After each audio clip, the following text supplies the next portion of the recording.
सासूचा सांभाळ करा. हे अंगरकीन चतुर्थी द्यायला जाऊ नका. हे आता पुढे लक्ष्मी आल्या, तुम्ही बसवी द्या ना तुम्ही लक्ष्मी. हो, लक्ष्मी बसविण्यापेक्षा महिला मंडळ बसू नका, माझं मत नाही. मी 17-18 वर्ष झालं बसवित नाही लक्ष्मी. माझ्या घरी एकच लक्ष्मी, माझी आई. बास. आणि नाही झालं तर आम्हाला बहीण आहे, आमची मंडळी आहे, आमची मुलगी आहे. आमच्या घरात 4-4 लक्ष्मी आहेत. आमच्या घरामध्ये भरलंय आमची भावजाई, आमची लक्ष्मी आहे. आम्हाला काय करायचं बाकीच्या लक्ष्मीला? ते मुखवटे आम्ही बसवित नाही. नाही, आमची मावस सासू मला म्हणली होती, मी तुमच्याकडे लक्ष्मी बसवा येते, लक्ष्मी घेऊन. मला तू तिकडे उलट, आमच्याकडे येऊ नको, खप तिकडे देऊन. आमची एकच लक्ष्मी. हा, आणि आमच्या घरात लक्ष्मी आहेत ना, आमची मुलगी आहे, आमची आई आहे, आमची पत्नी आहे. अशा लक्ष्मी असल्यावर काय करायचं म्हटलं. तुम्हाला सांगतो, यावर्षी लक्ष्मीला लक्ष्मीच्या मध्ये अंतर ठेवा, सासू मध्ये बसवा. 4 दिवस म्हातारी पूजा, 5व्या दिवशी उचला, धनेगावच्या तळ्यात न्या, भिंतीवर अंगा. अरे काय चाललंय? अरे आपली आई आहे. कोण आहे आपली आई आहे ते, आणि काय कळत नाही. सोन्यासारखी माणसे एवढंच. आणि तुम्हाला मी खोटं बोलत नाही महाराज. छत्रपती शंभूराजांना बहीण होती, तिचं नाव होतं रानूबाई. ज्ञानोबरायला बहीण होती, तिचं नाव होतं मुक्ताबाई. गंगाखेडची कन्या, तिचं नाव होतं जनाबाई. अशा महाराण्या. आणि दिंडी निघाली आणि दिंडीचे भजन वाजायला लागलं. भजनाचा आनंद ऐकू आला. आणि असाच झाडायलेली झाडू टाकून जी दिंडीत गेली, तिचं नाव सखूबाई. आणि जणी म्हणे नामदेवा बोला अभंग. माझ्या मावल्यांनी किती गोड काम केलं. मग तुम्ही त्याच आहेत, तुम्ही देवी आहात. तुम्ही तुमच्या मूळ स्वरूपाला विसरूच नका. मी आदिशक्ती आहे, मी मूळ आहे. आणि आपल्या सगळ्यांची उत्पत्ती यांच्यापासून आहे. म्हणजे हे ईश्वरी आहेत आपल्यासाठी, हे देवी आहेत. हे घरातला आनंद आहे, घरातलं सुख आहे, घरातलं समाधान आहे. आणि ज्या घरात स्त्रीच नाही त्या घरात समाधान नाही. नाही, स्त्री म्हणजे रत्न आहे घरातलं, प्रेमळ भाव आहे. आणि देवाला असं डायरेक्ट येता येत नव्हतं. म्हणून ताई तुमच्यामुळे देव आलाय, तुमच्या रूपानं देव घरात आला. आणि हे सगळं तुमच्यामुळे. तर तुम्ही स्वतःला मूळ स्वरूपाला विसरू नका. तुम्हीच देव आहात. म्हणून तर हे लोकीचा देह अभंगाचं पहिलं भरत पोट. आम्हाला जर टेन्शन आलं तर एक गवळण म्हणली का टेन्शन जातं. तुमचं काय मत आहे? चपटी नाही घ्यायची त्याला.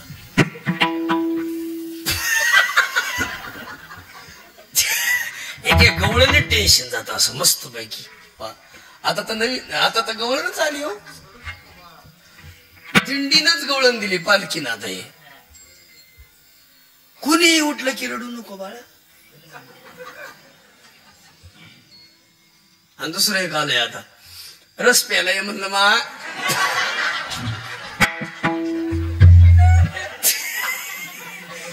अरे काय दुसरं काही नाहीच. शेजारला रस. आता चहा प्यायला माता काय सांगा, काय निघालंय काय. याच्यापेक्षा काय झालंय माहिती का, हे नवीन निघत चाललंय. पण एक नक्कीच आहे, आता पिंगळा बंद झाला, हे आलंय रस प्यायलाय ग माय. नाही, पिंगळेना चांगला माल कमीला मस्त. अख्खा महाराष्ट्र धुवून खाल्ला. थोडे त्याच्या अगोदर आई माझी होती, त्याच्यावर चाललं थोडं. आता रस प्यायलाय ग माय. आता पुन्हा काय दूध प्यायलाय ग माय. आणि थोडे दिवसांना रक्तच पितीन. बाकीचं काय, रक्त शोषण करणारे लोक कमी नाही महाराज. चला तुम्हाला पुढे जाऊन सांगतो, पोरं सांगतो तुम्हाला, पोराला सगळ्याला ऐका बरं का तरुण मंडळी. कलाम साहेब म्हणजे आपल्या देशाचे राष्ट्रपती, शास्त्रज्ञ. आणि नासा इथं आणला त्यांना. काय आणला? नासा याचा अर्थ आहे का? सॅटेलाइट. वर गेलं खाली आलं. आपल्या भारताला कोणापुढे नतमस्तक व्हायची गरज नाही. असं टॅलेंट व्यक्तिमत्व आपल्या भारतात तयार झालं. असं स्वकर्तृत्वान स्वबळ. एक दिवस त्यांचीच इच्छा झाली, ताई मला दागिने देशील का ग तू? ताई म्हटली का देऊ राजा दागिने? मला तिकीटला पैसे नाहीत ग. कुठं जायचं राजा? मला पायलट व्हायचे, मी परीक्षा दिली आणि मला बघायला जायचे. परीक्षा देण्यासाठी ज्यावेळेस बहिणीचे दागिने मोडून गेलेत ती वय कमी आहे. पण बहिणीचे दागिने मोडल्यामुळे ज्या वाटाला गेले तिथं नक्कीच आनंदाची वाट आहे म्हणून गेले. परीक्षा दिली, योगानं दागिने गेलेले आणि नापास झाले. पायलट नाही होता आलं. माघारी निघल्यावर विचार केला, बहिणीचे दागिने कशाने देऊ, कोणाला तोंड दाखवू. मग गंगेच्या तीरावर गेले. उडी मारायची, उडी मारणार. एवढ्यात शिवानंद नावाचे स्वामी होते. त्यांना बघितलं, अरे काय करतो रे, उडी मारणार आहे बाबा. का मारणार आहे उडी? बहिणीचे दागिने मोडून आलो होतं, पायलट व्हायचं होतं. इच्छा होती पायलट होईल, नाही होता येत. चाललो माघारी आता माझ्या गावाला. मग म्हटलं एक कर, उडी नको मारू, थांब, मी तुला पैसे देतो, तुझे दागिन्याचे पैसे देतो, तुला रात्रभर मुक्काम कर, सकाळी इथून निघून जाय.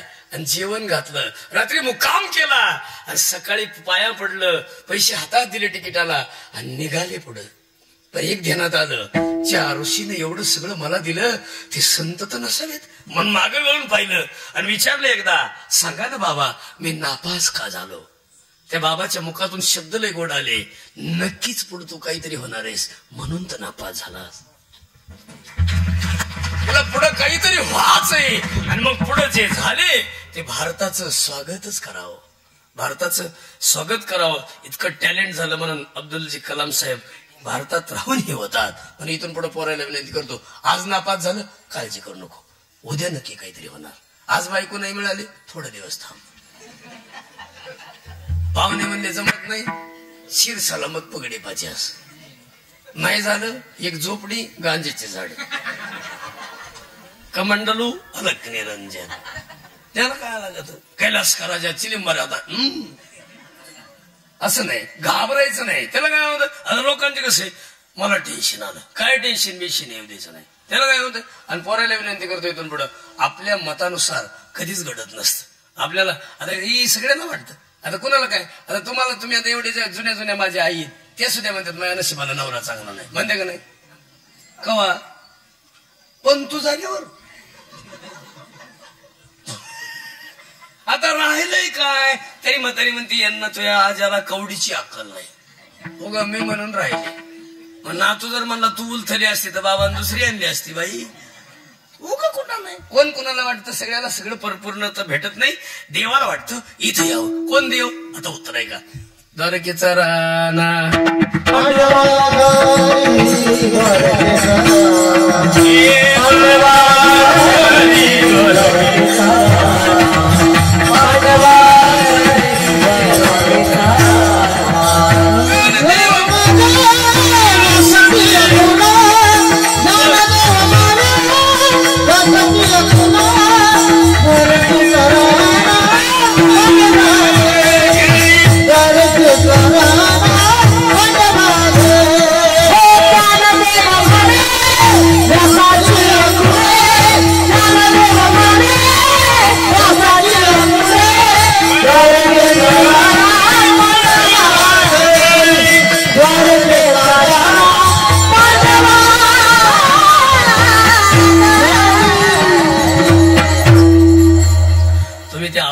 लय गोड वातावरण करतात बरं का तयार गुरुजी. असं दोन मला जी टॉकीज करायचे मन मंदिरात, तुम्ही केलं असतं पण एवढे अर्जंट होणार नाही, नाही तुम्हाला पुढच्या वर्षी चान्स आहे. सरपंच साहेब तुम्ही एकदा गावासाठी मन मंदिरा करा, तुम्हाला इथे एखादा हॉल असेल, नसलं तर आणि जमलं तर तुम्ही 2-3 दिवसात आता होऊ शकत नाही, तुमचं सप्ताह चालू आहे त्याच्यामुळं आपण ते जजमेंट खरं तर लय गोड आहे. आणि तुम्ही असं जर सुंदर जमलं तर आपण बघू परवा. आता माझ्या डोक्यात आले, मला आई वडिलांचा जिवंतपणे वाढदिवस करायचा आहे. हा करायचं आणि ते केलाच पाहिजे. त्यांच्या डोळ्यात एक ते मरून गेल्यावर काय करण्यात माझ्या गावाला बुंदी खाऊ घालायची. अख्खं गाव खातं बुंदी. सखा पाटील गेले खा बुंदी. सखा पाटील यांची देखत उपाशी मिळाला, भाकर नाही मिळाली त्याला आणि अख्खं गाव बुंदी खातं. म्हणून तर लोक 13व्याचं 10व्याचं खाती नाही, नको म्हातारा यायला परत. आणि त्याला जिवंतपणे आपल्या डोक्यात ते नाही, जिवंतपणे आईला चांगलं सुंदर लुगडं घ्यायचं, वडिलांना कपडे घ्यायचे, सगळे नातेसंबंध बोलवायचे, प्रत्येकाला साड्या द्यायच्या, प्रत्येकाला कपडे घ्यायचे, असा मोकळा सोहळा करायचा मोठा. कशामुळे करायचा? का? डोळ्या देखत करा, कारण परत सोहळा होणार नाही. आणि जो होईन ते बघायला ते नाहीत राहणार. त्याच्यासाठी जिवंतपणे करायचा वाढदिवस. म्हातारे माणसाचा करायचा, पोरायचे नाही करायचे यांचे वाढदिवस. एक पोरग रडत होतं, आजी म्हणली का रडतो ना, तुम्हाला मला संडासला जायची भीती वाटते. म्हणजे मग रडायची काय गरज आहे, तुम्हाला लाईटच नाही गावात. म्हातारीने त्याला मेणबत्ती पेटवून दिली, म्हणली जा. त्यानं अशी मेणबत्ती हातात धरली, दमान चाललं. तिचे 2-3 मित्र आले, त्यांना वाटलं याचा वाढदिवस आहे. ती चौकून उभं राहिले, मोठ्यानं आरडले, हॅपी बर्थडे टू यू. ही होती ती मेणबत्ती इजली. ती लागलं बोंबलायला परत, कमल इजवली. ते म्हणजे आम्हाला वाटलं तुला वाढदिवस आहे, तो मला मग केक खाऊन जा थांबा. लोक पोरं जीव काढू काढू पळायची, नको नको म्हणले तुझा केक आहे नको. पोर आहे माणूस ती. यांचे काय वाढदिवस करायचे, वाढदिवस यांचा करायचा, जे जाणार आहे त्यांचा. पोरग राहणारच आहे. आणि तुम्हाला एक विनंती करतो सगळ्याला, तुमचं वय किती? 60. तुम्ही सांगायचं नाही इथून पुढे 60. तुम्ही म्हणायचं मा वय 40 आहे. राहिलेलं सांगायचं. 100ला टच करायचं, सांगायचं किती? 40 आहे. ज्याचं 91 आहे त्यानं सांगायचं मी 8 वर्षाचा आहे, आपलं 9 वर्षाचा. हो, एक ज्याचं 75 आहे त्यानं सांगायचं मी 25चा आहे. असं तरुण व्हायचं. राहिलेला पैसा आपण कसं सांगतो, खर्चलेला सांगत नाही. आणि आयुष्य खर्चलेलं कशाला सांगत्या? मग अशी मला म्हातारं म्हणत होतं 99 झाले, 99, आता 1 राहिलाय. काही गिनीज बुकात नोंद करायची का तुझी? 1 राहिलाय. तरुण होय. मन कधी माणसाचं म्हातारं होत नाही. नाही नाही. आणि मन ही आत्माराम आहे, इथं रिमोट कंट्रोल आहे आणि यालाच सगळं कळतं. आणि हे खरं बोलते, पण हे लोकीचा देव इच्छित. त्यांना इच्छा आहे हो, पण ती मंदिरात आले. द्वारकेमध्ये काही ठुलं नाही, द्वारका बुडाली. बरं का बाबा, द्वारका बुडाली. सगळ्या बायका घेऊन गेलं. ज्या राहिल्या त्या अर्जुनासोबत पाठवल्या, त्या सुद्धा वाटातच घेऊन गेलं. एक सुद्धा कृष्णाच्या माग कृष्णाने ठुलं. कृष्णाच्या पाठीमाग 2 नवरा बायको राहिले. एकाचं नाव विठ्ठल आणि दुसरीचं नाव रखुमाई. आणि आहेत ती गोपाळपुऱ्यातले. आणि दुसरं कोण ठेवलं? कृष्णाचे यादव कुळातलं फक्त एक शिल्लक राहिले, लालू प्रसाद यादव.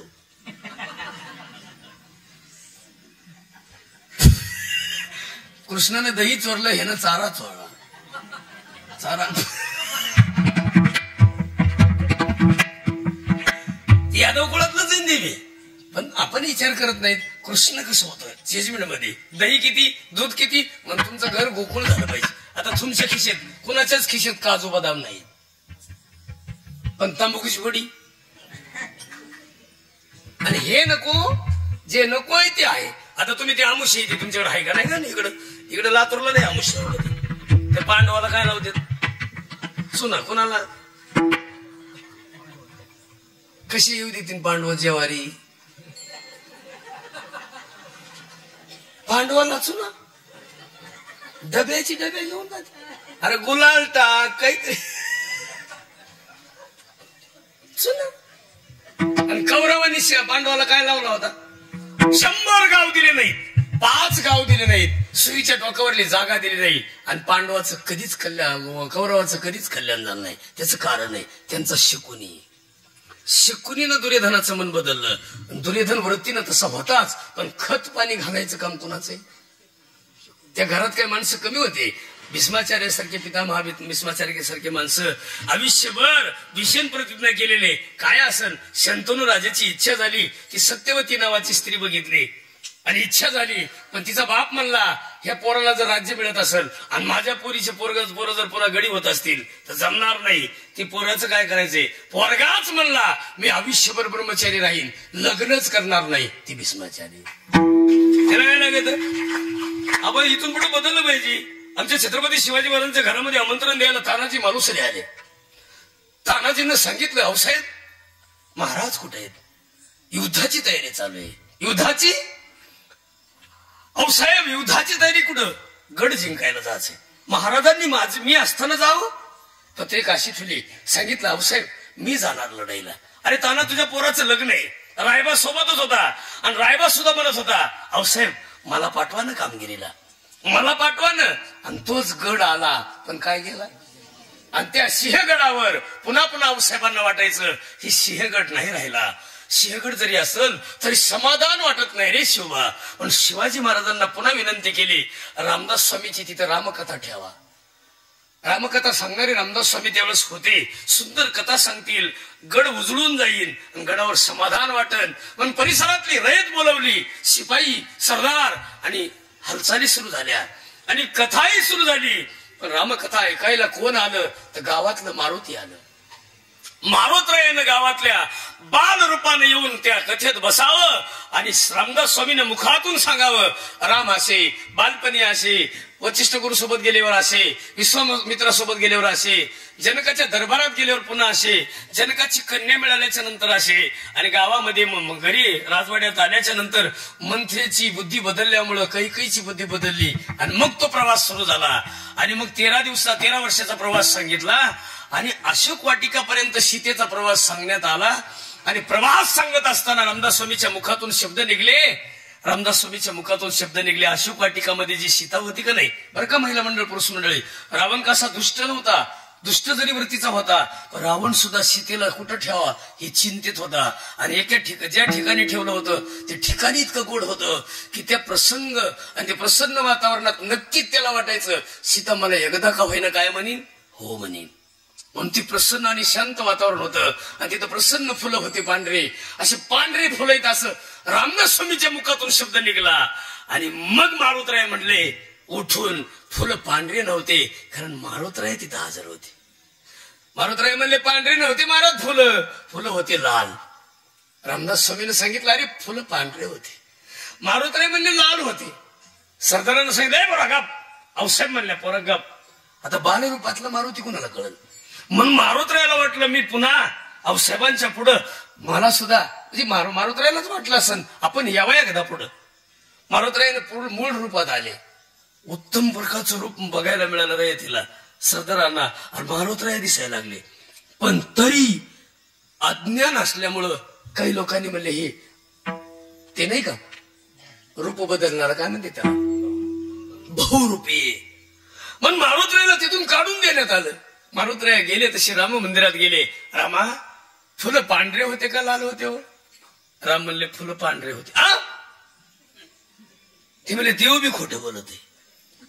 सीतामाईकडे जाऊ. सीतामाई तर 6 महिने होत्या. मग सांगा ना आई साहेब फुलं कशी होते? मारुतराया पांढरेच होते. पांढरे म्हणल्यावर पुन्हा बिघडलंच. मारुतराय म्हणले यांची सेवा करूनच घोटाळा झाला आपला, चला आईकडे. अंजनीच्या मांडीवर गेले, मुंडकं ठुलन रडायला लागले. आई साहेब देवाची सेवा करून फायदा नाही झाला, देव सुद्धा खोटं बोलतात.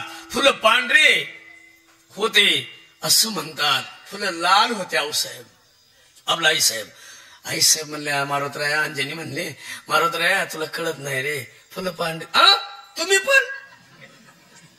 आणि मग मुंडकं उचलून बघितलं तर आई म्हणली राजा ऐक रे, समुद्र उल्लंघन गेलास, रावणाला बघितलं, सीतामाई बघितलीस, आणि त्या राक्षसने बघितल्यावर तुझ्या डोळ्यात रक्त उतरल्यासारखं लाल अंश उतरला. आणि म्हणून मारुतराया तुला फुलं पांढरे होते ते लाल दिसत होत रे. या गडावर अशा कथा होत होत्या. म्हणून सगळ्यांना विनंती करतो, आपल्या गावामध्ये रामकथा भागवत कथा चालू आहे ना, अमोल महाराजांची कथा आहे, सुंदर कीर्तन ठेवलेत मस्त पैकी. मी तर म्हणतो एकच मुलगी तुम्ही भरली, असे 3 मुली भरी जाओ असं. तुम्ही ग्रामपंचायतला किती महिला आहे तुमच्याकडं? 4 महिला आहे. आमचे 4 नको का? आमचे 3 तरी भरा नाही. यांची संख्या बघा बरं तुम्ही इकडं. तुम्ही काही म्हणता का नाही यांना मुली बिली घ्यायचा आणि असं भरून असं मस्त की किती कालेच कीर्तन आहे, महाराजांचं उद्या कीर्तन आहे, शर्मा महाराजांचं सगळे गोड काम आहे. मी त्यांच्यापैकी साधा आहे, नाही एकदम खास. मला त्यांचे आशीर्वाद आहेत. तुम्ही सगळ्यांनी मला सपोर्ट केला. सगळ्याला विनंती करतो, किती काकांचं जीवन गोड असेल. ते 13 मध्ये मी गेलो ना, खाली उतरतो, मी भूमीचं दर्शन घेत असतो. 13 मध्ये गेलो, मी गडावर गेलो ना येरमळ्याला, तरी भूमीचं दर्शन घेतो. मी तुळजापूरला जातो दरवर्षी, मध्ये जातो, पण मी भूमीचं दर्शन घेतो. का?